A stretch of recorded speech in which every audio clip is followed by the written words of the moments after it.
Saudi আরবে এসে সৌদির বিখ্যাত খাবারের তালিকায় আলবাইক নাম শুনলেই যেন ছোট বড় সকলেরই খাইতে ইচ্ছে করে। কিন্তু আলবাইক মদিনার কোথায় পাওয়া যায় তা হয়তো অনেকেরই আজকে অজানা। অনেকেই জানে নাই, অজানায় রয়ে গেছে। আজকে আমি দেখানোর চেষ্টা করব এবং দেখাবো আলবাইক কোথায় পাওয়া যায়, কিভাবে পাবেন, কিভাবে তৈরি হয় এবং প্রসেসিং করে A to Z সব কিছুই। প্রথমেই আমরা মদিনা শরীফের হারাম শরীফ থেকে 308 নম্বর গেট দিয়ে প্রবেশ করব। আপনারা অন্যান্য গেট দিয়েও প্রবেশ করতে পারেন। এরপরে ভেতরে প্রবেশ করার পরপরই দেখতে পাচ্ছেন সকল হাজি কিন্তু হারাম শরীফ থেকে আছরের নামাজ শেষে সকলে যার যার মতো বাসার দিকে যাচ্ছে। কেউ বা অনেকেই বসে আছে কোরআন শরীফ তেলাওয়াত করছে, অনেকেই ঘোরাফেরা করছে, এর মধ্যে অনেকেই খেজুর বিলাইতেছে। এই দৃশ্যটা সত্যি মনোমুগ্ধকর দৃশ্য। সামনে যে ফাঁকা জায়গাটি আপনারা দেখতে পাচ্ছেন, এটি হচ্ছে নামাজের পর ফাঁকা করা হয়েছে, অর্থাৎ সকল কার্পেটগুলো উঠানো হচ্ছে আস্তে আস্তে।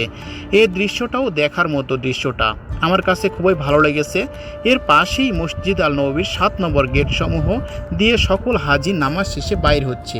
এই দৃশ্যটাও দেখার মতো।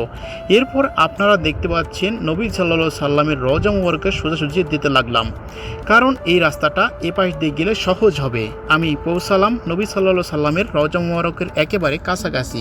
তখনও কিন্তু সূর্যটা প্রায় ডুবে ডুবে যাওয়ার অবস্থায়, কিন্তু ডুবে নাই এখনো। দেখতে পাচ্ছেন সূর্যের ভিউটাও সত্যি চমৎকার, এখান থেকে অতি কাছে দেখা যাচ্ছে। তারপরে আপনারা দেখতে পাচ্ছেন মসজিদ নববীর ভেতর থেকে বাইর হচ্ছে, অনেকে সরাসরি প্রবেশ করছে রওজা মুবারকের ভেতরে। এখানে কিন্তু এটাই মেন রোড, মেন গেট এবং সিকিউরিটি চেকপোস্ট আছে এখানেই।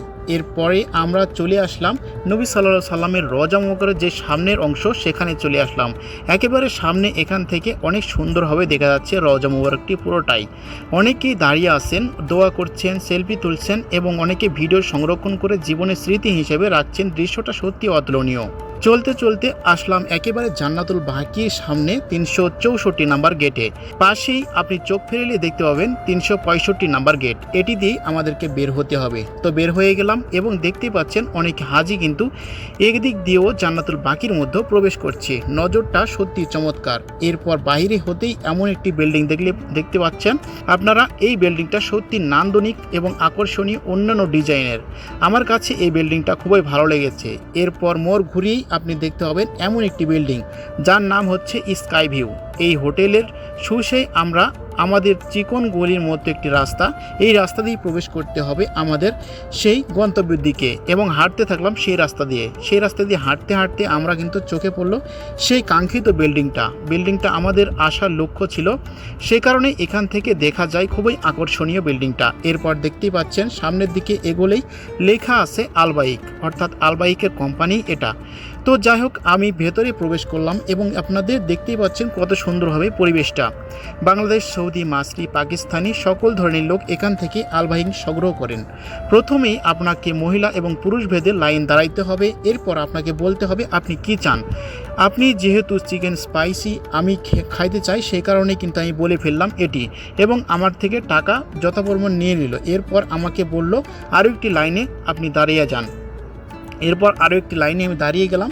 এরপরে কিন্তু দেখতে পাচ্ছেন কত সুন্দরভাবে ব্যস্ততম অভিজ্ঞতায় শহীদ হিসেবে কাজ করছে তারা।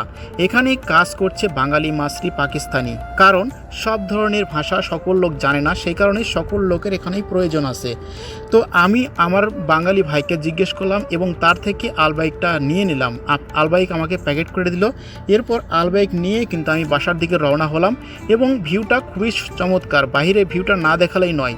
এরপর দেখতে পাচ্ছেন আমার কাছ থেকে কিন্তু 19 রিয়াল নিল, যা বাংলাদেশের 600 টাকার মতো।